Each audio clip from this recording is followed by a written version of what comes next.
দৌড়াইতে দৌড়াইতে রাসূলের কাছে আসতেছে। ইতিমধ্যে যেই শিকারী হরিণ শিকার করেছে সে এসে হাজির হয়ে গেল। শিকারী আসে যখন দেখলো গাছের সাথে হরিণ বাঁধা ছিল কিন্তু এখন নাই, পাশে একজন লোক দাঁড়িয়ে আছে। শিকারী এসে বলল, আমার হরিণ কোথায়? এত কষ্ট করে আমি হরিণ শিকার করলাম, হরিণ কোথায় গেল? মায়ার নবী ডাক দিয়ে বলল, শিকারী, তোমার হরিণকে আমি ছেড়ে দিয়েছি, কিছুক্ষণ পরে আবার তারা ফিরে আসবে। শিকারী টিকটারি করা শুরু করলো, ফালতু দামি রাস্তাটা পাওয়া না। একবার হরিণ ছাড়লে সেই হরিণকে আর আসে নাকি? কোনো কিছুতে একবার শিকার করলে সেটাকে ছাড়িয়ে দিলে কি আর ফিরে আসে?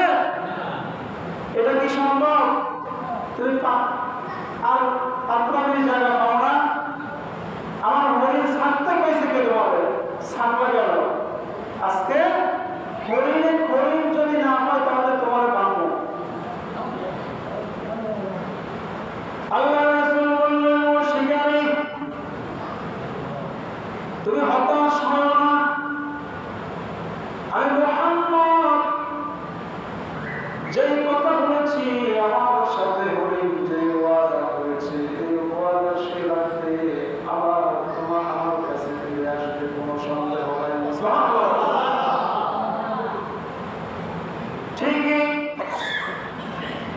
শিকারী টিটকারি করতেছে, টিটকারি করতে করতে, আচ্ছা দেখি তুমি কেমন দরবেশ হয়েছে, দেখি তোমার কথায় আমার হরিণ ফিরে আসবে।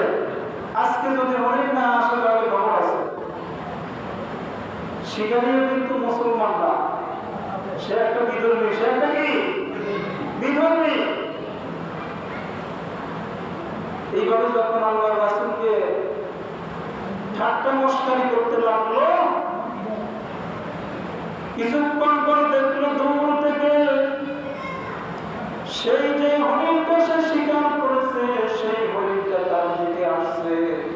হরিণ, বুড়ো হরিণটা, মা হরিণটার আগে আগে বাচ্চারা দৌড়াইয়া দৌড়াইয়া আসতেছে।